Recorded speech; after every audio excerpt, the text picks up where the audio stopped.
Accept करना है क्या ये?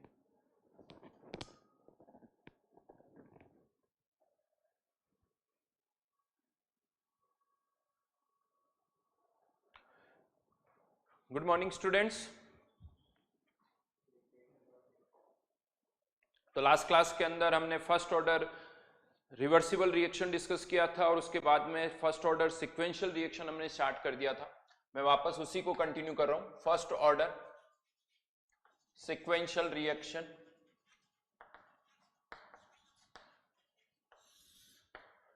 रिएक्शन जो हमने कंसिडर की थी, A converting into intermediate, converting into final product P, इसका रेट कांस्टेंट है K1, इसका रेट कांस्टेंट है K2।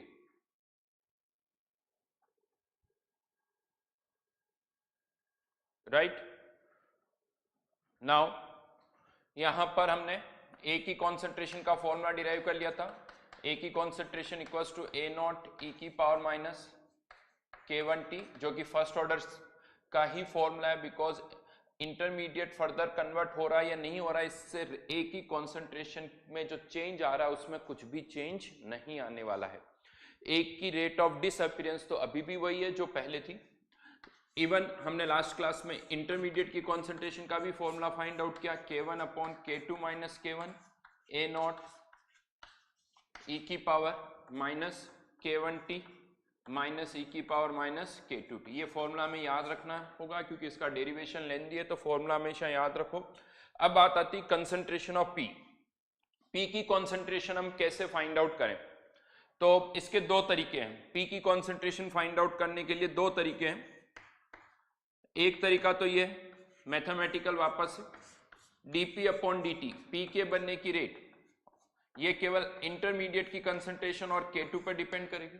K2 और इंटरमीडिएट की कंसंट्रेशन, इंटरमीडिएट की कंसंट्रेशन का फॉर्मूला पता है, उसे यहां पुट कर दो और आपको इसको इंटीग्रेट करना पड़ेगा। ऑब्वियसली अच्छा खासा कॉम्प्लिकेटेड सा होगा। इस इंटरमीडिएट की कंसंट्रेशन को यहां पुट करके इसे इंटीग्रेट करना होगा। इसको इंटीग्रेट करने पर क्या आएगा वो मैं बता रहा हूं। फाइनल आंसर मैं यहां लिख रहा हूं, मैथमेटिकल स्टेप्स नहीं लिख रहा हूं। Final answer will be A not 1 minus K2 e की power minus K1T minus K1 e की power minus K2T divided by K2 minus K1। क्या करना होगा? इंटरमीडिएट की कंसंट्रेशन को यहां पुट करना होगा, dt को इधर ले जाना पड़ेगा और फिर इसे इंटीग्रेट करना होगा। तो ये फाइनली p की कंसंट्रेशन का फॉर्मूला आ गया। यस, अगेन याद रखना पड़ेगा इस फॉर्मूले को। कॉम्प्लिकेटेड है, बड़ा सा फॉर्मूला है, लेकिन 3-4 बार प्रैक्टिस करोगे, थोड़ा लॉजिक से याद रखोगे, सीधा यहाँ K2, यहाँ पे भी K2 और यहाँ K1, तो K2 माइनस K1, K2 के साथ e की पावर माइनस K1T और K1 के साथ e की पावर माइनस K2T। हाँ, बट इसी फॉर्मूले को बिना इंटीग्रेट किए हुए भी डिराइव कर सकते हैं आप। बिना इंटीग्रेशन के कैसे डिराइव कर सकते हैं हम, वो अब मैं बता रहा हूं। यहां पर बिना इंटीग्रेशन के हम कैसे डिराइव कर सकते हैं वो अब हम देखते हैं यहां पर। ओके, तो P की कंसंट्रेशन यहां पर अगर हम देखें, A, I और P, इन तीनों का स्टोइकियोमेट्रिक कोफिशिएंट जो है, इन तीनों का स्टोइकियोमेट्रिक कोफिशिएंट जो है वो 1-1 है। दैट मीन्स इसमें से अगर x मोल रिएक्ट करते हैं तो इसके x बनेंगे, यानी जितने इसके कम हुए उतने इसके बन गए। इसमें से y कम होते हैं तो इसके कितने बनेंगे? y बनेंगे, यानी अगेन जितने इसके कम हुए उतने इसके बन गए। मतलब अगर हम तीनों की मोल्स, तीनों की कॉन्सेंट्रेशन का अगर हम सम करें, this plus this plus this, ये y कैंसिल हो जाएगा, x कैंसिल आउट हो जाएगा, क्या बचेगा? a बचेगा। लॉजिक बड़ा सिंपल है, जितना ये कम हो रहा है उतना इंटरमीडिएट बन रहा है, जितना इंटरमीडिएट कम हो रहा है उतना p बन रहा है। तो किसी भी टाइम पर इन तीनों की कंसंट्रेशन का जो सम होगा वो a की इनिशियल कंसंट्रेशन के बराबर होगा। That means AT plus intermediate की कंसंट्रेशन का फॉर्मूला है और P की कंसंट्रेशन का फॉर्मूला है। कह सकते हो सर सब कुछ बड़ा मैथमेटिकल सा हो रहा है। ठीक है, फॉर्मूले डिराइव कर लिए, मैथमेटिकल सब कुछ हो रहा है। केमिस्ट्री इसमें से कह सकते हो अभी मिसिंग है, अभी केमिस्ट्री मिसिंग है। नाउ अब हम इसमें केमिस्ट्री ढूंढेंगे कि केमिस्ट्री क्या, कहाँ आती, कहाँ इसका यूज करना है। अभी तो ठीक है वैल्यू पुट की, इंटीग्रेट कर दिया, बट अब हम इसमें केमिस्ट्री ढूंढेंगे। एक कोई कमेंट आया है, सर लीज लाइन लगवा दीजिए उसमें प्रॉब्लम नहीं होती है। भाई तुम क्या बोलो, अब मैं तुम्हें सही में आज ही तुमने बताया कि इस तरह से ही हमें कुछ करना चाहिए, हमें तो पता ही नहीं है ना। आपकी जानकारी के लिए बता दूं, इट इज लीज्ड लाइन, ये लीज्ड लाइन ही है, इसलिए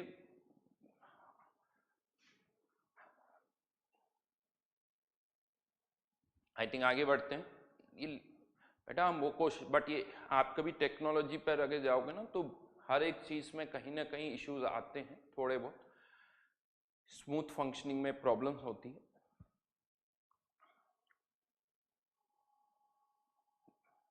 बट फिर भी कोशिश करेंगे हम कि ये इश्यूज ना हो। हाँ बट इंफॉर्मेशन के लिए बताओ, it is lease line, normal internet का कनेक्शन नहीं है ये जो हम 1200 रुपये या 1500 रुपये के पैकेज लेते हैं, उस तरह से बिल्कुल नहीं है।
हेलो स्टूडेंट्स, आई थिंक कुछ कनेक्टिविटी का इश्यू है, और बेसिकली सर्विस प्रोवाइडर्स ने से बात हुई तो उन्होंने कहा कि उनकी जो लाइन आ रही है लीज लाइन, उसमें कहीं ना कहीं कुछ डैमेज हुआ है, they are trying to find it. तो हो सकता है कि हमारा ये जो वीडियो है वापस से चलने के बाद बीच में कहीं रुक जाए, इट माइट पॉसिबल, ठीक है ना, देखते हैं।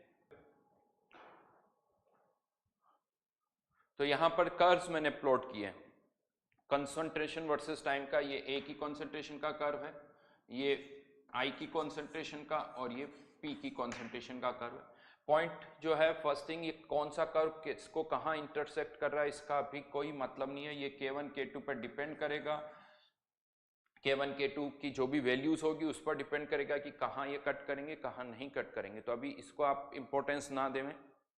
मेनली यहाँ पर कह सकते हो ए की कॉन्सेंट्रेशन कंटिन्यूसली कम हो रही है, पी की कॉन्सेंट्रेशन कम कंटिन्यूसली बढ़ रही है। इंपॉर्टेंस इस चीज की कि कम हो रही है और बढ़ रही है, ये ध्यान रखना। ये लीनियर कर्व्स नहीं है, ये आपको पता होना चाहिए, क्योंकि ये कहीं से लाइन की इक्वेशन नहीं दिख रही है, तो बस आपको कर्व जो प्लॉट करने वो इंक्रीजिंग कर्व है। और ये जरूर है कि हाँ इसका ये धीरे धीरे ए नोट से पी की कॉन्सेंट्रेशन मैक्सिमम ए नोट हो सकती है, क्योंकि इसकी अगर कॉन्सेंट्रेशन ए नोट है तो मैक्सिमम ये कितना बन सकता है, ए नोट, तो ये ए नोट से ऊपर नहीं जाना चाहिए। मेनली अब हम बात करेंगे इंटरमीडिएट की कॉन्सेंट्रेशन, जो कि हम कह रहे हैं कि पहले बढ़ रही है फिर कम हो रही है। इंटरमीडिएट की कॉन्सेंट्रेशन पहले बढ़ रही है फिर कम हो रही है, तो यहां पर हम देख रहे हैं एक टाइम ऐसा आ रहा है जब इंटरमीडिएट की कॉन्सेंट्रेशन मैक्सिमम है, इसे हम क्या कहते हैं, टी मैक्स। जब इंटरमीडिएट की कॉन्सेंट्रेशन मैक्सिमम होती है तो इसे हम कहते हैं टी मैक्स। ओके ना, ये मैक्सिमम कॉन्सेंट्रेशन क्या हम फाइंड आउट कर सकते हैं, किया जा सकता है इजीली। क्या करना होगा इसके लिए, हमें इस इक्वेशन को डिफरेंशिएट करना होगा, इसको हमें डिफरेंशिएट करना होगा। चलिए मैं डिफरेंशिएट करके बता देता हूं, D I T upon D T, ये तो कांस्टेंट है K1 K2 minus K1 A not, e की पावर माइनस K1 t का डिफरेंशिएशन माइनस K1 e की power minus K1 t minus plus हो जाएगा K2 e की पावर माइनस K2 t, जिसको हमें क्या करना है, जीरो। इसको रीअरेंज करना होगा आपको, K1 e की power minus K1 t equals to K2 e की पावर माइनस K2 t। इधर लेके आ जाएं तो K2 minus K1 T e की पावर में equals to K2 upon K1। Log लेने पर ये वैल्यू आ जाएगी T इक्वल्स टू, जिसे मैं T मैक्स कह सकता हूँ, ln K2 upon K1 upon K2 minus K1। Yes, ये वो टाइम है जब इंटरमीडिएट की कॉन्सेंट्रेशन मैक्सिमम हो जाएगी। जेई में इस पे क्वेश्चन आ चुका है, जेई में इस पर क्वेश्चन आ चुका है। तो यस, ये फॉर्मूला आपको पता होना चाहिए डायरेक्ट। अगर ये फॉर्मूला पता है तो उस क्वेश्चन को सॉल्व करने में कुछ भी टाइम नहीं लगेगा, लेकिन अगर फॉर्मूला नहीं याद है तो आप इमेजिन करिए पूरा प्रोसेस करना पड़ेगा। ए की कॉन्सेंट्रेशन निकालनी होगी, फिर इंटरमीडिएट की कॉन्सेंट्रेशन निकालनी होगी, फिर इसको डिफरेंशिएट करना होगा। तो ये फॉर्मूला याद रखिए, ये वो टाइम है जब इंटरमीडिएट की कॉन्सेंट्रेशन मैक्सिमम होती है, T ln K2 upon K1 divided by K2 minus K1। Just एक फॉर्मूला, अगेन कुछ नहीं है, हाँ बस एक फॉर्मूला है जहां पर इंटरमीडिएट की कॉन्सेंट्रेशन जो है वो मैक्सिमम हो रही है, दैट्स इट। तो चलिए एक फॉर्मूला और ऐड हो गया, तीनों के कंसंट्रेशन का था, एक फॉर्मूला हमने यहाँ पर और ऐड कर दिया। नाउ व्हाट, अभी भी केमिस्ट्री कोई ज़्यादा नहीं आई, आप कह सकते हो अभी भी केमिस्ट्री कोई खास नहीं है, एक और फॉर्मूला आया वो भी मैथमेटिकल था। केमिस्ट्री कहाँ आएगी, अगर वो अब हमें देखना है तो उसका मैं तरीका बता रहा हूँ। यहाँ पर ये जो वैल्यूज हमें दे रखी है, अब हम इसकी बात करेंगे। तो यहाँ पर मैं कुछ केसेस ले रहा हूँ। Case 1, if K2 is very greater than K1, K2 जो है वो K1 से बहुत ज्यादा है, तो क्या होगा। इस पर्टिकुलर कंडीशन की हम बात कर रहे हैं कि K2 की वैल्यू K1 से बहुत ज्यादा है, तो हम क्या करेंगे। तो यहां पर ये फॉर्मूला जो है मैं वापस से लिख रहा हूं, P की कॉन्सेंट्रेशन का A0 1 माइनस K2 e की power minus K1T K1 e की power minus K2T divided by K2 minus K1। इसको मैं अलग अलग लिख लेता हूं, K2 e की पावर माइनस K1T अलग कर दिया मैंने, K2 माइनस K1 प्लस आ जाएगा K1 e की power minus K2T K2 minus K। अब अगर K2 K1 से बहुत ज्यादा है तो K2 के रेस्पेक्ट में हम K1 को नेग्लेक्ट कर सकते हैं, ये नेग्लेक्ट कर दिया, इसे नेग्लेक्ट कर दिया। इस एक्सप्रेशन की बात करें तो K1 कम है, K2 ज्यादा है, तो K1 अपॉन K2 की वैल्यू कम होगी, K1 अपॉन K2 की वैल्यू कम होगी 1 से, और सिंस K2 ज्यादा है तो e की पावर माइनस K2T की वैल्यू भी कम होगी, e की पावर माइनस K2T की वैल्यू भी कम होगी, तो ये भी बहुत कम है, ये भी बहुत कम है, तो इनका प्रोडक्ट और भी कम होगा। इनका प्रोडक्ट अगर 1 से और भी कम होगा तो 1 के रेस्पेक्ट में हम इसको नेग्लेक्ट कर सकते हैं, 1 के रेस्पेक्ट में हम इसको नेग्लेक्ट कर सकते हैं। तो यहां पर इस वाली टर्म को हम नेग्लेक्ट कर रहे हैं क्योंकि K2 K1 से बहुत बड़ा है। यहां पर अगर हम देखें तो ये K1 तो नेग्लेक्ट हो गया, K2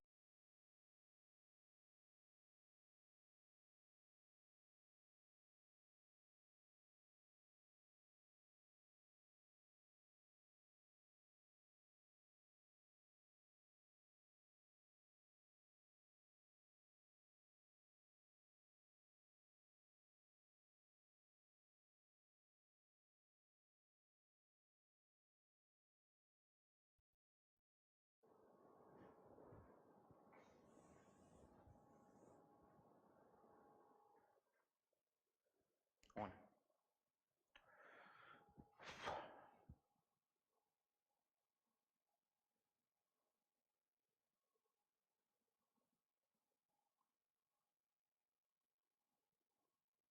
ओके, तो यहां पर हमने कहा था K2 अगर K1 से बहुत बड़ा है तो K2 के रेस्पेक्ट में हमने K1 को नेग्लेक्ट कर दिया, इसको मैंने नेग्लेक्ट कर दिया था, और फिर ये कहा था कि K1 अपॉन K2 ये 1 से बहुत कम है, ये 1 से बहुत कम है, और ये वाली जो वैल्यू है क्योंकि K2 ज्यादा है तो ये भी 1 से बहुत कम है, तो इसको हम 1 के रेस्पेक्ट में नेग्लेक्ट कर सकते हैं। तो यहाँ पर बचेगा क्या, A0 1 माइनस e की पावर माइनस K1T। और अगर हम इस एक्सप्रेशन को देखें, थोड़ा अजीब सा जरूर है, हम K2 के रेस्पेक्ट में K1 को नेग्लेक्ट कर रहे थे, लेकिन फाइनल एक्सप्रेशन में से K2 गायब हो गया और K1 रह गया। ठीक है, कह सकते हो मैथमेटिक्स है, तरीका तो यही सही है, लेकिन हाँ ये जो एक्सप्रेशन अब हम यहाँ पर देख रहे हैं ये आप कह सकते हो it is nothing but change in concentration of A, change in concentration of A. ये एक ही कॉन्सेंट्रेशन में कितना चेंज हो रहा है, मतलब एक ही कॉन्सेंट्रेशन जितनी कम हो रही है उतनी हम कह रहे हैं किसकी कॉन्सेंट्रेशन है, पी की कॉन्सेंट्रेशन। ये अजीब सा हो रहा है क्योंकि क्या ए डायरेक्टली पी में कन्वर्ट हो रहा है, नहीं, ए कम हो रहा है तो वो पहले इंटरमीडिएट में जा रहा है फिर उससे पी बन रहा है। लेकिन यहां से हम जो देख पा रहे हैं वो ये है कि जितना ए कम हो रहा है उतना ही पी बन रहा है। तो क्या इसका मतलब इंटरमीडिएट बन ही नहीं रहा है? क्या इसका मतलब इंटरमीडिएट नहीं बन रहा है? नहीं, इंटरमीडिएट बनेगा तभी पी बन पाएगा, डायरेक्ट जंप तो हो ही नहीं सकता। तो इंटरमीडिएट बन रहा है फिर उससे पी बन रहा है, फिर ये कैसे हो सकता है कि जितना ए कम हो रहा है उतनी पी की कंसंट्रेशन? कैसे हो सकता है वो मैं बताता हूं। यहां पर क्या हो रहा है, ये जो K2 है ये बहुत ज्यादा है, K2 बहुत ज्यादा है तो उसके कारण क्या हो रहा है कि जैसे ही ये इंटरमीडिएट बन रहा है बनते ही वो पी में कन्वर्ट हो रहा है, बनते ही वो पी में कन्वर्ट हो रहा है, जिसके कारण किसी भी टाइम पर इस इंटरमीडिएट की जो कॉन्सेंट्रेशन है वो बहुत कम है और इसकी कॉन्सेंट्रेशन इतनी कम है तो उसे हम नेग्लेक्ट कर सकते हैं, यानी कह सकते हैं कि जितना भी ये रिएक्ट कर रहा है वो ऑलमोस्ट पी में जा रहा है, क्योंकि जैसे इंटरमीडिएट बन रहा है बनते ही वो पी में कन्वर्ट हो रहा है। तो अब आप या तो ये बोलो कि इंटरमीडिएट बन रहा है फिर वो पी में कन्वर्ट हो रहा है, बनते ही पी में कन्वर्ट हो रहा है, या मैं ये बोल दूं कि इंटरमीडिएट बन ही नहीं रहा है, दोनों में ज्यादा डिफरेंस नहीं है। तो यहां पर बेसिकली इंटरमीडिएट की कॉन्सेंट्रेशन जो है वो बहुत कम है, जिसे आप नेग्लेक्ट कर सकते हो। क्यों बहुत कम है? क्योंकि K2 की वैल्यू जो है वो बहुत ज़्यादा है, जिसके कारण इसकी रिएक्ट करने की टेंडेंसी बहुत ज़्यादा है। तो यहाँ पर अगर K2 K1 से बहुत बड़ा है तो अगर आपको P की कॉन्सेंट्रेशन निकालनी है तब आपको बड़ा फॉर्मूला याद करने की जरूरत नहीं है, इसी से आपका काम चल जाएगा। अब इस चीज को हमेशा और कहाँ यूज कर सकते हैं उसका एक तरीका मैं बता रहा हूं। आप ये कह सकते हो सर ये तो फॉर्मूले से डिराइव हुआ है, अब जब फॉर्मूले से इसको डिराइव करेंगे तो फॉर्मूला ही याद कर लेंगे, तो नहीं, हमेशा अब आपको फॉर्मूला यूज नहीं करना पड़ेगा। इसका एक बड़ा सिंपल सा लॉजिक है, अगर किसी भी सिक्वेंशियल रिएक्शन में, सिक्वेंशियल रिएक्शन चाहे उसमें 2 स्टेप हो, 3 स्टेप हो, 4 5 कितनी भी स्टेप्स हो, जिन स्टेप्स का रेट कांस्टेंट बहुत ज्यादा है, जिन स्टेप्स का रेट कांस्टेंट बहुत ज्यादा है उस स्टेप को और उस स्टेप के रिएक्टेंट को वहां से हटा दो, यानी ए कन्वर्टिंग इनटू पी, ये लिख दो, केवल इसको गायब कर दो। अगर एक और स्टेप है जिसका रेट कांस्टेंट भी बहुत ज्यादा उसको भी गायब कर दो, यानी केवल उस स्टेप को रखो जिसका रेट कांस्टेंट सबसे कम है, उसको रखो जिसका रेट कांस्टेंट सबसे कम है। इससे क्या फायदा मिलेगा? एक सिक्वेंशियल रिएक्शन एक फर्स्ट ऑर्डर रिएक्शन में कन्वर्ट होगी। अब ये केवल फर्स्ट ऑर्डर टाइप से रिएक्शन रह गई जिसमें ए जो है वो पी में कन्वर्ट हो रहा है। और अब मैं यहां से आपसे पूछूं कि बताओ पी की कंसंट्रेशन का फॉर्मूला क्या होगा, आपको क्या ये फॉर्मूला यूज करना होगा? नहीं, सीधा सीधा change in concentration of A, change in concentration of A, इससे आप पी की कंसंट्रेशन फाइंड आउट कर सकते हो और ये लॉजिक हमेशा लगेगा। हाँ, ये जरूर कह सकते हो जितना K2 K1 से बड़ा होगा, जितना इन दोनों में डिफरेंस ज्यादा होगा, इस अप्रोक्सीमेशन की वैलिडिटी उतनी ही ज्यादा होगी। जितने कंपेरेबल होंगे, ऐसा नहीं कि सर ये 10 और ये 9, आप ही ने तो कहा था K2 K1 से बड़ा होना चाहिए, 10 और 9 की बात नहीं हो रही, बहुत बड़ा होना चाहिए, यानी 100 टाइम्स, 1000 टाइम्स, 10,000 टाइम्स, जितना बड़ा होगा इस अप्रोक्सीमेशन की वैलिडिटी उतनी ज्यादा होगी। और अगर ये बड़ा नहीं है, कंपेरेबल है, फिर तो आपको ये फॉर्मूला यूज करना पड़ेगा, राइट। तो दो नहीं, इससे भी ज्यादा स्टेप्स हो तब भी आप ये अप्रोक्सीमेशन यहां पर कर सकते हो। तो यहां पर अब हमें P की कॉन्सेंट्रेशन निकालनी है तो direct change in concentration of A। और मैं आपको बता दूं अगर न्यूमेरिकल आता है इसके ऊपर, ये ध्यान रखना, गारंटीड अगर इस तरह का क्वेश्चन आता है कि P की कंसंट्रेशन निकालो तो ये मान के चलना कि ये या अभी हम और भी केसेस लेंगे बट K2 या तो K1 से बहुत बड़ा होगा या इसका कुछ उल्टा होगा, इसी तरह के केसेस होंगे। आपको ये फॉर्मूला यूज करने की जरूरत नहीं पड़ेगी क्योंकि इसमें कैलकुलेशन बहुत ज्यादा है, केमिस्ट्री का पेपर है तो उसमें केमिस्ट्री इन्वॉल्व होगी, राइट। तो ये एक फॉर्मूला हो गया P के लिए। नाउ इसी में क्वेश्चन आता है sir what about concentration of intermediate, intermediate की कंसंट्रेशन की अगर बात करें तो ये तो मैंने कह ही दिया कि इंटरमीडिएट की कंसंट्रेशन बहुत कम होगी, बट जीरो तो नहीं बोल सकते ना, जीरो तो नहीं होगी, कम होगी तो कितनी होगी। चलिए इंटरमीडिएट की कंसंट्रेशन की बात करते हैं। तो जो फॉर्मूला है K1 upon K2 minus K1 into A naught e की पावर माइनस K1t माइनस ई की पावर माइनस K2t, इससे निकालना होगा। लेकिन अब हम यहाँ पर कह रहे हैं K2 K1 से बहुत ज्यादा है, तो इस K1 को अगेन यहाँ पर मैं नेग्लेक्ट कर सकता हूँ, और सिंस K2 बहुत ज्यादा है तो ई की पावर माइनस K2t वाली टर्म को इसके रेस्पेक्ट में नेग्लेक्ट कर सकते हैं। तो इंटरमीडिएट की कंसंट्रेशन का फॉर्मूला क्या हो जाएगा, K1 upon K2 E not e की पावर माइनस K1t।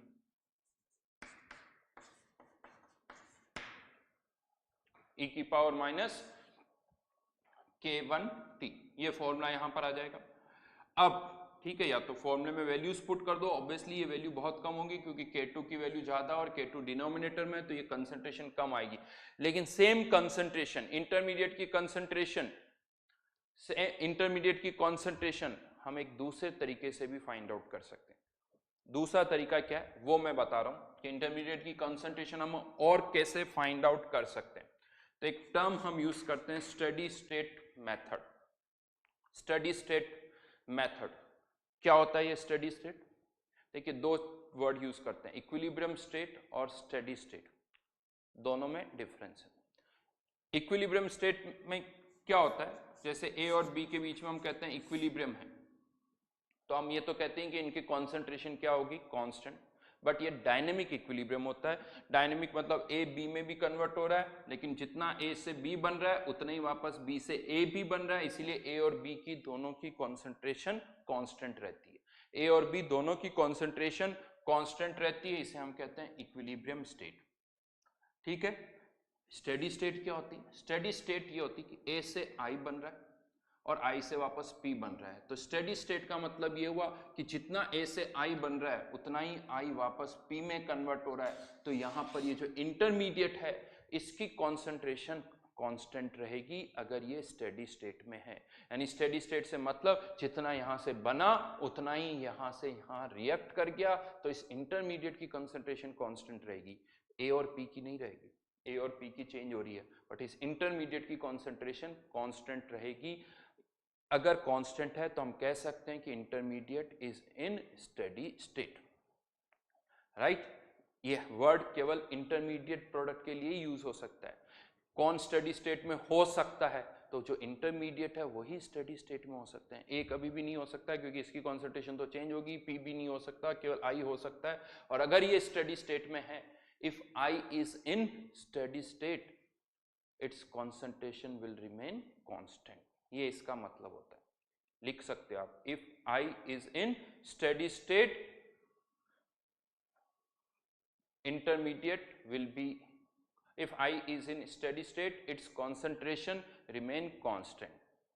नाउ अभी मुझे नहीं पता इस क्वेश्चन के अंदर कि क्या इंटरमीडिएट स्टेडी स्टेट में है या नहीं है, बट मान लेते हैं let intermediate is in steady state।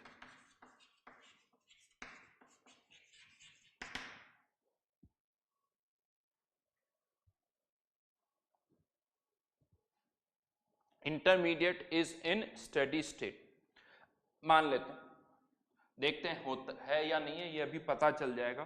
तो इसकी जो रेट हम कह रहे हैं इसकी कॉन्सेंट्रेशन कांस्टेंट रहेगी, और अगर इसकी कॉन्सेंट्रेशन कांस्टेंट रहेगी इसका मतलब इसकी रेट ऑफ अपीयरेंस किसके बराबर होनी चाहिए, रेट ऑफ डिसअपीयरेंस के बराबर होनी चाहिए।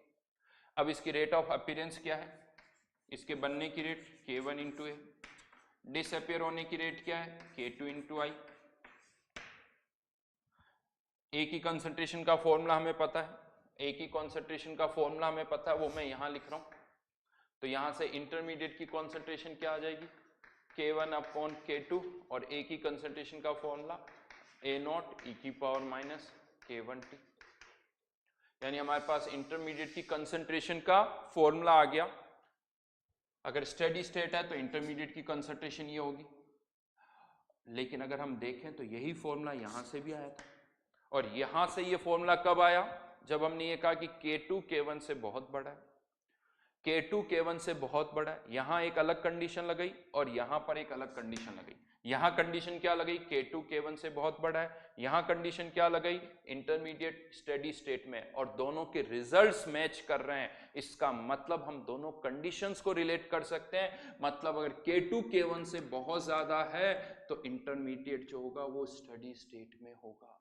इंटरमीडिएट जो है वो स्टेडी स्टेट में होगा। यहां से हमें स्टेडी स्टेट की कंडीशन पता चल गई। कैसे? क्योंकि तब दोनों के रिजल्ट्स मैच कर रहे हैं। यानी स्टेडी स्टेट है, अब इंटरमीडिएट की कंसंट्रेशन का फॉर्मूला ये आया है और K2 K1 से बहुत बड़ा है तो फॉर्मूला वही आया है। दैट मीन्स K2 अगर K1 से बहुत बड़ा है तो इंटरमीडिएट एक स्टेडी स्टेट में होगा। तो यहां से इंटरमीडिएट के स्टेडी स्टेट होने की कंडीशन पता चल रही है, and that condition is if K2 is very greater than K1, note down, K2 is very greater than K1, intermediate will be in steady state.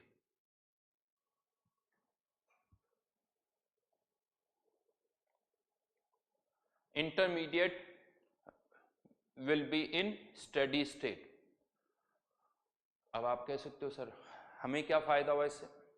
फायदा ये हुआ कि अगर नेक्स्ट टाइम एक क्वेश्चन आए जहां K2 K1 से बहुत बड़ा है और मैं आपसे कहूं P की कॉन्सेंट्रेशन निकालनी है, P की कॉन्सेंट्रेशन निकालनी तो सीधा सीधा कह सकते हो चेंज इन कॉन्सेंट्रेशन ऑफ ए, यानी ये फॉर्मूला याद करने की कोई जरूरत ही नहीं है। और इंटरमीडिएट की कॉन्सेंट्रेशन निकालनी है तो भी ये फॉर्मूला याद करने की जरूरत नहीं है। इंटरमीडिएट की कॉन्सेंट्रेशन निकालनी है तो आप क्या लगा दो? स्टेडी स्टेट, यानी rate of appearance equals to rate of disappearance, और यहां से इंटरमीडिएट की कंसंट्रेशन का फॉर्मूला आ जाएगा।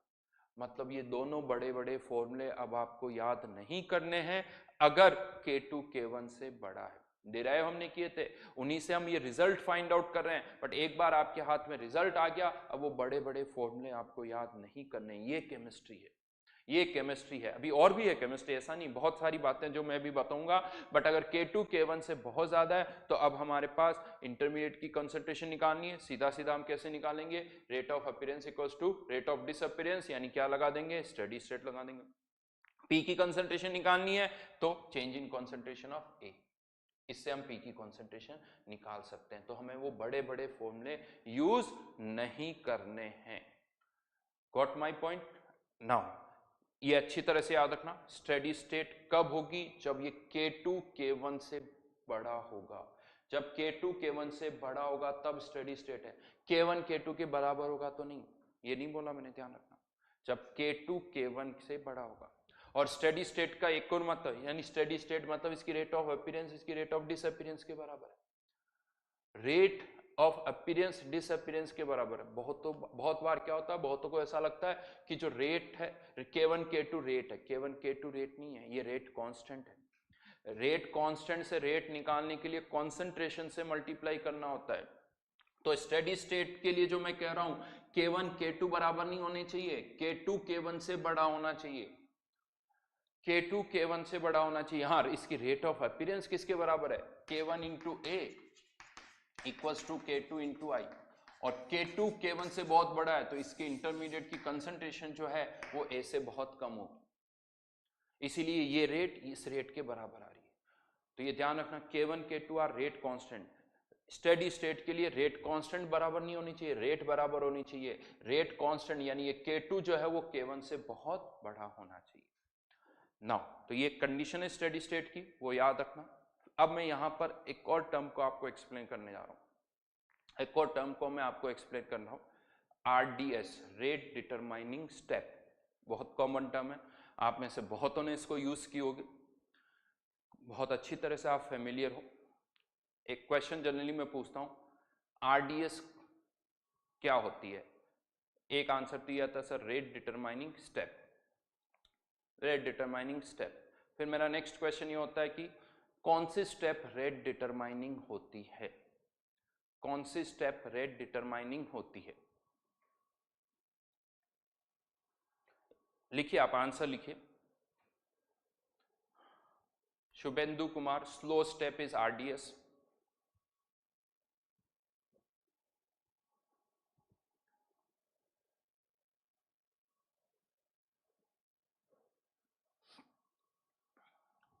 और कोई कमेंट? बहुत अच्छा पॉइंट निकल के आएगा, जिसका रेट कांस्टेंट सबसे कम हो।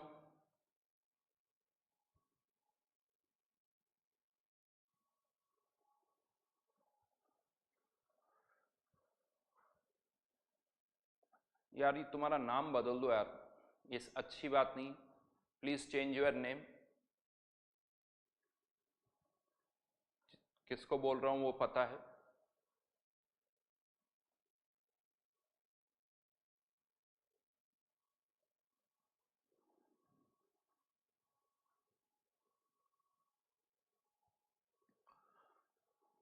अच्छा, यहां पर आरडीएस कौन सी है? फर्स्ट स्टेप और सेकंड स्टेप। यहां पर आरडीएस कौन सी स्टेप है? फर्स्ट स्टेप और सेकंड स्टेप।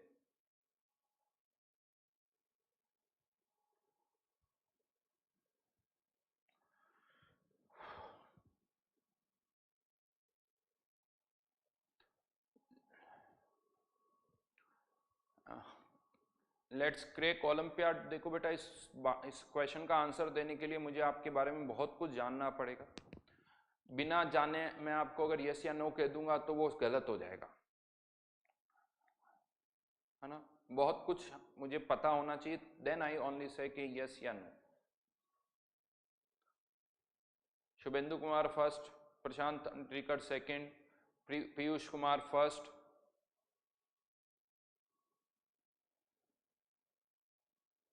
यस, यही हम कहते हैं फर्स्ट स्टेप। ये आरडीएस है, इसको हम आरडीएस बोलते हैं। अब यहां कहां गड़बड़ होती वो मैं बताता हूं। नॉर्मली आरडीएस की डेफिनेशन क्या होती? जो स्लो स्टेप है वो आरडीएस है, जो स्लो स्टेप है वो आरडीएस है, और हम कह देते हैं कि ये आरडीएस है। ओवरऑल रिएक्शन की रेट इस पर डिपेंड करेगी।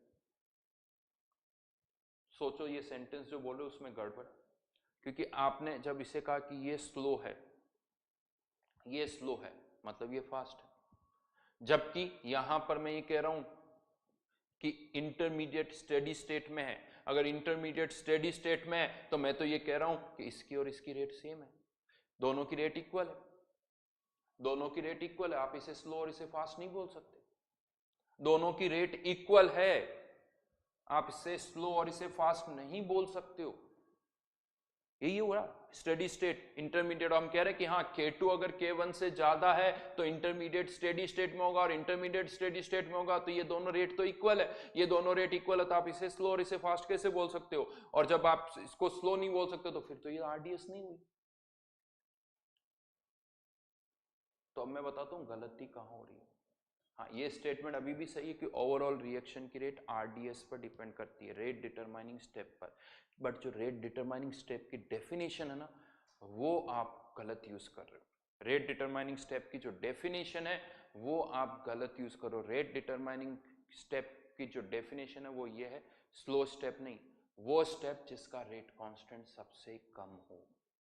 सही लिखा था उसने, उसका नाम नहीं बोल पा रहा हूं मैं, बट स्टेट सही था। रेट डिटरमाइनिंग स्टेप जिसका रेट कांस्टेंट सबसे कम हो वो रेट डिटरमाइनिंग स्टेप होती है, बट वो स्लोवेस्ट नहीं होगी। मैं फिर से कह रहा हूं, वो स्लोवेस्ट नहीं है, उसको स्लोवेस्ट मत बोलो। यानी इस सेंटेंस को गायब कर दो, बाकी सब कुछ सही है। और इवन इसका लॉजिक भी मैं दे रहा हूं, किसी भी रिएक्शन की स्पीड जो है वो फिक्स थोड़ी है, उसकी रेट फिक्स नहीं है, वो कॉन्सेंट्रेशन पे भी डिपेंड करती है। फर्स्ट ऑर्डर की स्पेशली हम बात करें, वो कॉन्सेंट्रेशन पे भी डिपेंड करी। कॉन्सेंट्रेशन कम है तो उसकी तो रेट कम हो जाएगी, कॉन्सेंट्रेशन ज्यादा तो उसकी रेट ज्यादा हो जाएगी। तो यहां पर जब भी हम किसी स्टेप की रेट की बात करते हैं ना, वो गलत तरीके से बोलते हैं। अगर मैं कहीं पर भी, इवन ये यहां पर नहीं, ऑर्गेनिक इनऑर्गेनिक कहीं पर भी आपसे कहा जाता है ना कि ये स्लोवेस्ट स्टेप है, उसका मतलब पता है आपको क्या निकालना है? कि जिसके लिए कहा जा रहा है कि वो जो स्लोवेस्ट है उसका मतलब ये निकालो कि उसका रेट कांस्टेंट सबसे कम है, उसका रेट कांस्टेंट सबसे कम है। यानी आरडीएस मतलब जिसका रेट कांस्टेंट जो है वो सबसे कम है।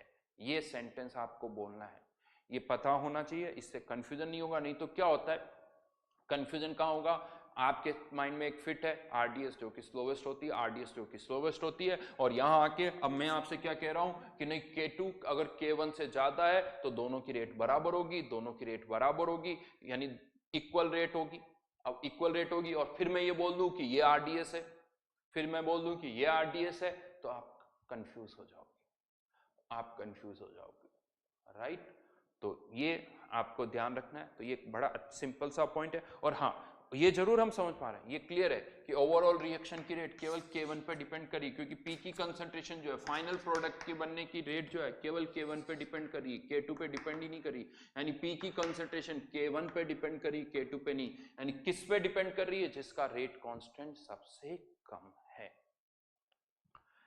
तो यहां पर 2 पॉइंट्स मैंने समझाए, 2 पॉइंट्स मैंने आपको बता दिए। कौन से 2 पॉइंट्स? एक तो स्टेडी स्टेट का क्या मीनिंग होता है और एक आरडीएस का मीनिंग क्या होता है, ये 2 पॉइंट मैंने आपको समझाए। और तीसरा, जिस स्टेप का रेट कांस्टेंट बहुत ज्यादा हो उस स्टेप को और उस स्टेप के रिएक्टेंट को वहां से गायब कर दो। ये कॉन्सेप्ट आगे यूज होते हैं, मैं आपको बताऊंगा आगे ये कहाँ यूज होते हैं, आपको पता हो या ना पता हो, इन्हीं कॉन्सेप्ट के बेसिस पे हम बहुत कुछ बातें करते हैं। ये मैं बताऊंगा। आपने रेडियो एक्टिविटी में रॉक डेटिंग पढ़ा होगा। रॉक डेटिंग यानी किसी भी रॉक की एज कैसे फाइंड आउट करते हैं, यूरेनियम से करते हैं, यूरेनियम 235 और इसका डेटा गिवन होता है प्लेट का, वहां पर यही कंसेप्ट यूज होता है। बताऊंगा कैसे यूज होता है जब वो पार्ट आएगा, बट अगर ये नहीं पता हो तो फिर वहां पर हमें सब कुछ याद करना पड़ेगा, रटना पड़ेगा। तो ये रेडियो एक्टिविटी में ये कॉन्सेप्ट जो है वो यूज होगा। ठीक है, देन आगे बढ़ते हैं। इसी में मैं अब एक और केस लेने जा रहा हूं। क्या होगा अगर K1 K2 से बहुत बड़ा है? अच्छा, इसका पहले कर्व भी प्लॉट कर देता हूं। ये जो केस 1 है इसका कर्व प्लॉट कर देते हैं। इसका कर्व कैसे होगा? अगर K2 K1 से बहुत ज्यादा है तो इसका कर्व कैसे होगा? K1 तो वैसे ही जैसे पहले था, तो A की कंसंट्रेशन में चेंज तो अभी भी वैसे ही होगा। A की कंसंट्रेशन में चेंज तो अभी भी वैसे ही होगा। हाँ, लेकिन हम कह रहे हैं कि इंटरमीडिएट की कंसंट्रेशन बहुत कम होगी, तो यहां पर इंटरमीडिएट की कंसंट्रेशन का जो कर्व होगा वो कुछ इस तरह से होगा, हमेशा ही बहुत कम। ये तो ठीक है, कर्व बनाने के लिए मैं आपको दिखा रहा हूं, लेकिन अगर K2 की वैल्यू K1 से जितनी ज्यादा बड़ी होगी ये कर्व उतना ही नीचे होगा, ये कर्व उतना ही नीचे होगा। यहां पर कह सकते हो कि इनिशियली ये मैक्सिमम वैल्यू पर जाएगी, क्योंकि यहां पर भी एक मैक्सिमा का पॉइंट तो आएगा, because ln K2 upon K1 upon K2 minus K1 इसकी कुछ ना कुछ वैल्यू होगी। मैक्सिमा का पॉइंट तो आएगा, लेकिन वो मैक्सिमम कॉन्सेंट्रेशन जो होगी वही बहुत कम होगी। तो ये इंटरमीडिएट की कंसंट्रेशन के लिए कर्व हो गया जो कि बहुत कम है। और P की कॉन्सेंट्रेशन की बात करें तो वो कुछ इस तरह से होगा, क्योंकि वो फर्स्ट ऑर्डर की तरह ही हो जाएगा। तो A और P की कॉन्सेंट्रेशन का कर्व तो फर्स्ट ऑर्डर की तरह ही हो जाएगा। A की कॉन्सेंट्रेशन कम हो रही है, P की कॉन्सेंट्रेशन बढ़ रही है, और इंटरमीडिएट की कॉन्सेंट्रेशन थ्रू आउट बहुत कम है। फिर से कहूंगा, इंटरसेक्शन कहां होगा वो K1 पर डिपेंड करेगा, K2 पर डिपेंड करेगा, तो उसकी इतनी इंपॉर्टेंस नहीं है। इंपॉर्टेंस केवल राइट नाउ इसमें यह है कि हाँ, ये इंटरमीडिएट का कर्व जो है वो बहुत नीचे होगा। ये था केस 1 जहां पर K1 K2 से बहुत कम है। अब मैं यहां पर ले रहा हूं case 2।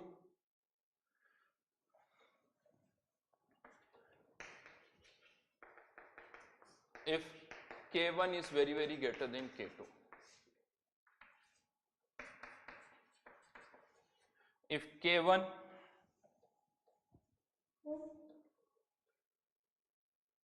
is very greater than K2, अगर K1 K2 से बहुत ज्यादा है, इसको नेग्लेक्ट कर दिया, K1 K2 से बहुत ज्यादा, इसको नेग्लेक्ट कर दिया, K1 से K1 कैंसिल, तो इंटरमीडिएट की कॉन्सेंट्रेशन क्या आ गई? A नॉट, ये माइनस साइन था, ये K1 तो कैंसिल आउट हो गया, माइनस माइनस प्लस e की पावर माइनस K2t। और इस एक्सप्रेशन को अगर हम देखें तो t इक्वल्स टू 0 पर, t इक्वल्स टू 0 पर ये वैल्यू क्या हो जाएगी? 1। इंटरमीडिएट की कॉन्सेंट्रेशन क्या आ रही है? A note. यानी t इक्वल्स टू 0 पर इंटरमीडिएट की कॉन्सेंट्रेशन क्या आ रही है? A note. ये तो अजीब सा हो गया, हमने तो कंटेनर में इनिशियली A डाला था, A की A नोट कंसेंट्रेशन डाली थी t इक्वल्स टू 0 पर, और ये एक्सप्रेशन क्या कह रहा है कि t इक्वल्स टू 0 पर A की कंसेंट्रेशन A नोट नहीं, इंटरमीडिएट की कंसेंट्रेशन A नोट। ये क्या हो गया? बट कुछ समझ में आ रहा है? यस, सिंस K1 बहुत ज्यादा है, K1 बहुत ज्यादा, तो जैसे ही आपने कंटेनर में A के A नॉट मोल्स डाले, ये पूरे किस में कन्वर्ट हो गए? इंटरमीडिएट में। यानी जैसे ही डाले वो इंटरमीडिएट में कन्वर्ट हो गए, इसीलिए ऑलमोस्ट T इक्वल्स टू 0 पर इंटरमीडिएट की कंसंट्रेशन भी क्या आ रही है, A नोट आ रही है। यानी यहां पर भी वही चीज हुई, सिंस K1 बहुत ज्यादा है, तो इस स्टेप को और स्टेप के रिएक्टेंट को यहां से गायब कर दो। हाँ, यहां पर ये कह सकते हो इसकी इनिशियल कॉन्सेंट्रेशन A नोट है, तो वो इस पर शिफ्ट कर दो, मतलब आपके पास इक्वेशन क्या बचेगी, इंटरमीडिएट कन्वर्टिंग इनटू P, और इसकी इनिशियल कॉन्सेंट्रेशन क्या ले लो, A नोट। गायब कर दी इस स्टेप को हमने यहां से, वही जो भी हमने किया था यहाँ पर। यानी सीधा सीधा जिस स्टेप का रेट कांस्टेंट बहुत ज्यादा हो, उस स्टेप को और उस स्टेप के रिएक्टेंट को आप गायब कर दो। इससे अब ये फर्स्ट ऑर्डर का एक्सप्रेशन आ गया। और अब मैं आपसे पूछूं what about concentration of P, क्या वो बड़ा सा फॉर्मूला यूज करोगे, वो बड़ा सा फॉर्मूला यूज करोगे, नहीं, सीधा सीधा पी की कंसंट्रेशन क्या हो जाएगी, change in concentration of A naught e की पावर माइनस K2T, बिकॉज इसका रेट कांस्टेंट क्या है,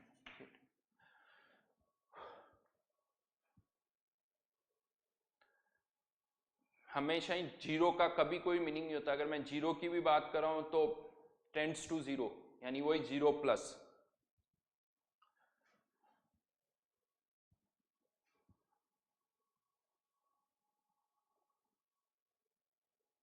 राइट।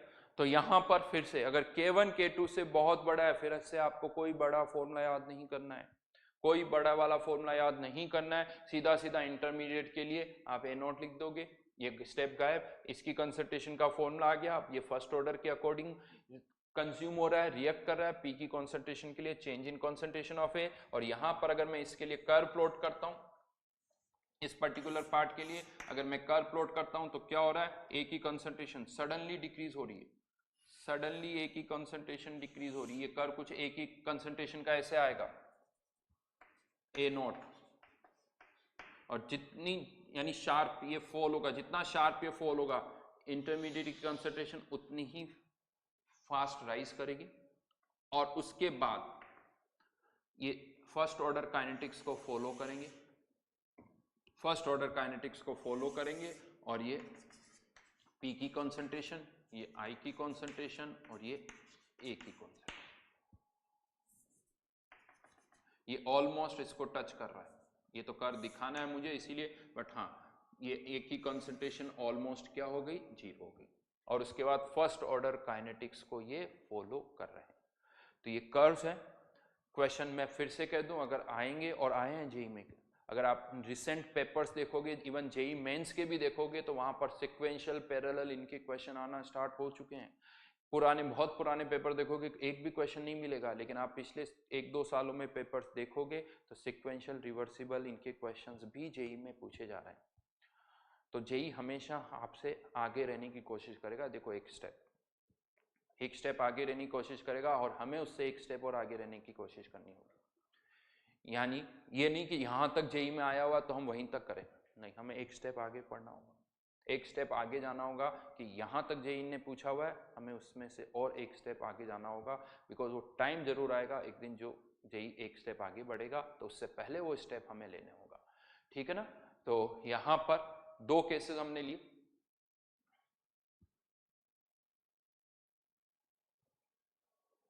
ये 2 केसेस K1 K2 से बहुत बड़ा। इसी में एक इंटरेस्टिंग पार्ट और आता है, केस 3। ये क्या होगा भाई, yes, if K1 equals to K2, अगर K1 K2 के बराबर है,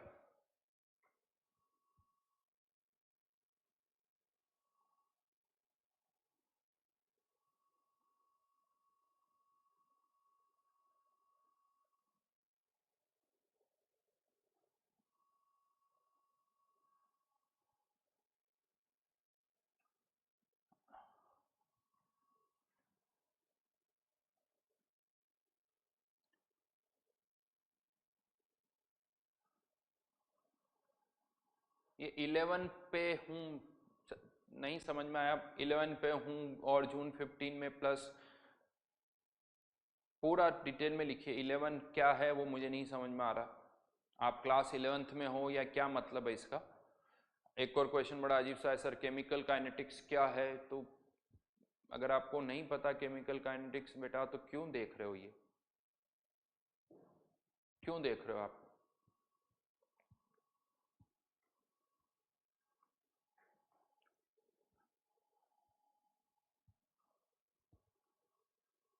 सर प्लस पर 11th क्लास के लिए यस, नर्चर का एक कोर्स है, नर्चर का एक कोर्स है, नर्चर फॉर क्लास 11th, उसको आप सब्सक्राइब करिए। प्लस पर वो कोर्स है जिस पर मैं क्लास ले रहा हूँ और न्यूक्लियस एजुकेशन के बाकी डायरेक्टर्स भी वहाँ पर क्लास ले रहे हैं, तो वो कोर्स आप सब्सक्राइब कर सकते हो। सर 2020 के लिए है कि यस, ये 2020 के लिए भी है, ये जो 2021 में स्टूडेंट्स जेई देंगे उनके लिए भी है। ये केमिकल काइनेटिक्स जेई के लिए क्लास हो रही है। जब भी आपको जेई देना है, आप इस केमिकल काइनेटिक्स पढ़ना है तो आप इस क्लास के थ्रू समझ सकते हो।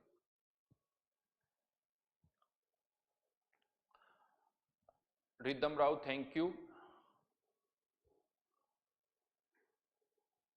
देखिए अनिकेत शर्मा जी, ये क्लासेस जो होती है मैं आपको बहुत क्लियर कर दूं, यूट्यूब की जो क्लासेस होती है वो आप ये कह सकते हो कि जो स्टूडेंट जो प्लस पर सब्सक्राइब नहीं है, सपोज करिए उनको देखना है कि प्लस पर कैसे पढ़ाई होती है, प्लस पर कैसे पढ़ाया जाता है, तो वो इसके थ्रू देख सकते हैं कि हाँ कैसे वहाँ पर पढ़ाया जाता है। अदरवाइज फुल ईयर कोर्स जो है वो आपको प्लस अनअकैडमी के प्लस प्लेटफॉर्म पर मिलेगा, आपको वहाँ पर सब्सक्राइब करना होगा।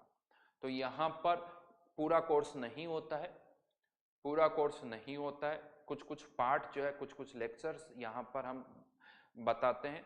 पर्पस मैं अभी भी क्लियर कर देता हूँ उसका, ताकि जो स्टूडेंट्स देखना चाहते हैं कि अनअकैडमी के प्लस प्लेटफॉर्म पर किस तरह से पढ़ाया जाता है, सर कैसा पढ़ाते हैं, तो उनको एक आइडिया मिल जाता है, ताकि उन्हें आगे बाद में ये ना लगे कि नहीं सर ये तो मुझे नहीं समझ में आ रहा है, तो उन्हें पहले से पता हो कि किस तरह से पढ़ाया जाता है, राइट। अदरवाइज आपको कंप्लीट सिलेबस जो है, यानी homework sheets, DPP, test paper, ये सब अगर आपको लेना है तो प्लस प्लेटफॉर्म पर सब्सक्राइब करना होगा, ठीक है। आई होप मैंने अपनी बात क्लियर कर दी बहुत। चलिए K1 इक्वल्स टू K2, अगर K1 K2 के बराबर है तो क्वेश्चन मेरा है what about concentration of intermediate, intermediate की कंसंट्रेशन क्या होगी, आंसर दीजिए।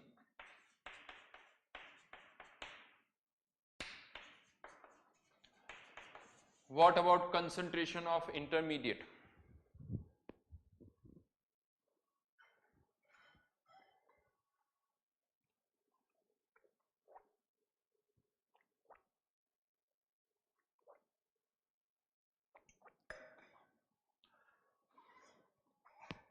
Thank you Nishant Thakur.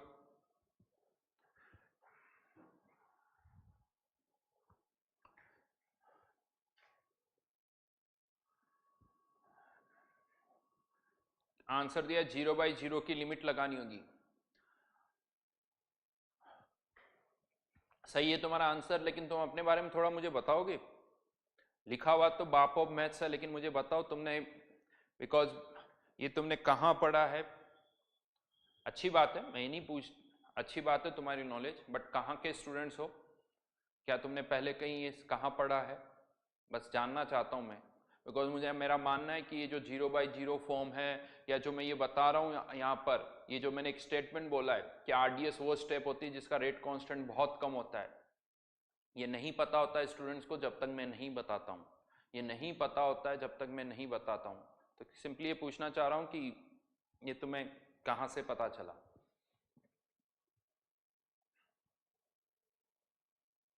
Because answer सारे तुम्हारे सही है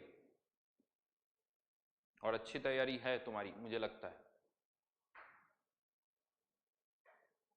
बट और अच्छी भी है।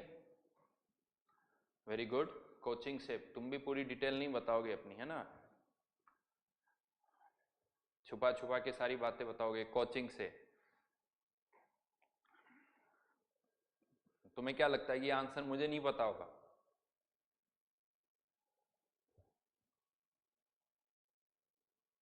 कोचिंग से ही पता चला होगा डेफिनेटली। Good good. कहाँ पढ़ते हो फिर जी के, कौन से सेंटर पर?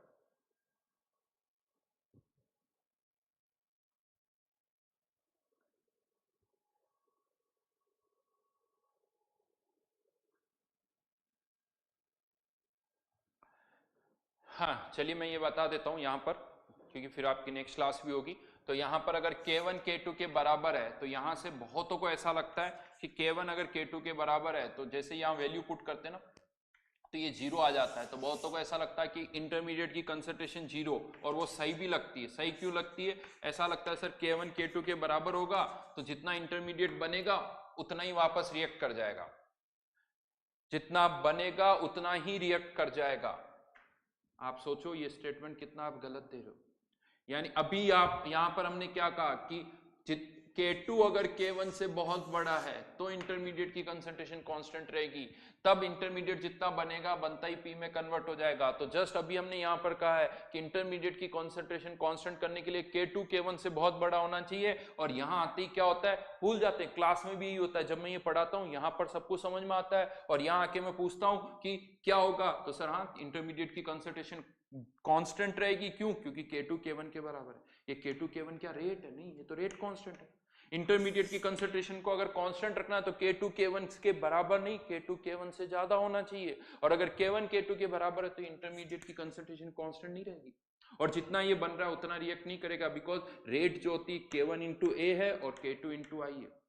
तो यहां पर ना तो इंटरमीडिएट की कंसंट्रेशन कांस्टेंट रहेगी, मैं बता दूं, कांस्टेंट भी नहीं है, और इसकी कांस्टेंट ये जितना बन रहा है उतना रिएक्ट भी नहीं करेगा, और जीरो भी नहीं है। और जीरो भी नहीं है, ये जीरो नहीं है, 0/0 फॉर्म है। ये 0/0 फॉर्म है। अगर आपको यहां पर इंटरमीडिएट की कॉन्सेंट्रेशन निकालनी है तो इसकी लिमिट लगानी होगी, इसकी आपको लिमिट लगानी पड़ेगी, तब जाके ये आंसर आएगा। अब लिमिट कैसे लगानी है वो आपको पता होना चाहिए। लिमिट कैसे लगानी है वो आपको यहां पर पता होना चाहिए, राइट? या तो इसको एक्सपेंड कर दो तब लिमिट लगाओ, या इसका दूसरा तरीका, ये जो फॉर्मूला आया ये आया कहां से था पता है? e की power K2T into concentration of I integration e की पावर, जाके देखना इसका इंटीग्रेशन T इंटू dt, और यहां पर कुछ था K1 इंटू ए नोट। एक्चुअली अगर K1 K2 के बराबर है तो ये टर्म्स ही यहां से गायब हो जाएगी। तो यहां पर अगर K1 K2 के बराबर है तो ये गायब हो गया, यहां पर केवल क्या बचा, इस e की पावर 0 1 t, तो यहां पर आ जाएगा K1 ए नॉट t, और यहां से क्या चला जाएगा e की पावर माइनस K2 t। ये आंसर है। अगर K1 K2 के बराबर है तो ये इंटरमीडिएट की कंसंट्रेशन है, और ये अच्छी खासी चेंज हो रही है, ये कांस्टेंट नहीं है। ये अच्छी खासी बढ़ेगी और कम होगी, ये कांस्टेंट नहीं है। इवन P की कंसंट्रेशन भी निकालनी है तो भी आपको यहां पर लिमिट लगानी पड़ेगी। अगर P की कंसंट्रेशन भी निकालनी है तो क्योंकि वो भी 0/0 फॉर्म है तो आपको लिमिट लगानी पड़ेगी, या फिर उस पर लिमिट नहीं लगाओ, ये इंटरमीडिएट की कंसंट्रेशन आ गई। अब dP/dt equals to K2 into आई, यहां पर आई की कंसंट्रेशन ये पुट करके इसको इंटीग्रेट कर दो, ये दूसरा ऑप्शन है। ये आपके पास दूसरा ऑप्शन है, या तो लिमिट लगाओ या मैंने जो चेंज किया वो कर दो, लिमिट लगा के भी आ जाएगा। वो अब आपको करना है, कैसे लिमिट लगानी है वो आपको समझ में आना चाहिए। और ये मैं बता दूं, बहुत बार मैंने ऐसा देखा है पूरा लिमिट का चैप्टर हो गया और उस लिमिट के चैप्टर में इससे ज्यादा टफ आपने लिमिट के क्वेश्चन सॉल्व किए हैं, लेकिन मैं देखता हूं कि ये वाला लिमिट का क्वेश्चन नहीं होता है। क्योंकि वो डिफरेंस क्या होता है, मैथ्स में लिमिट के क्वेश्चन आएंगे तो हो जाएंगे, बट केमिस्ट्री में लिमिट का क्वेश्चन आ गया वो कैसे? केमिस्ट्री में लिमिट का सिंपल सा क्वेश्चन वो भी नहीं होता है। तो प्रैक्टिस करो, इवन इससे भी फर्क पड़ जाता है। पता है एक्स की जगह टी लिख दिया ना तो ये क्या कर रहे हैं, मैथ्स में सारे क्वेश्चन में एक्स होता है तब तक तो ठीक है, एक्स की जगह टी आ गया तो भी इश्यू आ जाता है। तो वो आपको करना होगा। ये फाइनल आंसर है इंटरमीडिएट का, अगर K1 K2 के बराबर है, यानी इन शॉर्ट कहूं तो आपको लिमिट लगानी पड़ेगी। बट क्वेश्चन जो जेई में पूछे जाएंगे वो मैं कह दूं केस 3 पर नहीं, वो मेनली केस 1 और केस 2, जब K2 K1 से बहुत ज्यादा है और K1 K2 से बहुत ज्यादा है। ये याद रखना, क्योंकि इससे रिलेटेड जो नेक्स्ट क्लास में मैं आपको पढ़ाने वाला हूं वो इसी से कनेक्टेड है। अगर ये पता है तभी नेक्स्ट क्लास में जो मैं पढ़ाऊंगा वो आपको समझ में आएगा। Okay, thank you. यहाँ पर एक स्टेटमेंट लिखा हुआ किसने, एनसीईआरटी लगाना नहीं है फिजिकल केमिस्ट्री में। यस, एनसीईआरटी आपको अच्छी तरह से पढ़नी है, और उसके साथ में एक और बता दूं, एनसीईआरटी की एक एग्जाम्पलर और आती है, एग्जाम्पलर और आती है, वो भी आपको करनी चाहिए, राइट? वो भी आपको करनी चाहिए। तो एनसीईआरटी भी पढ़नी है, और एनसीईआरटी पढ़ने के साथ साथ बहुत जरूरी है कि एनसीईआरटी की आप क्या करो, एग्जाम्पलर सॉल्व करो। Thank you.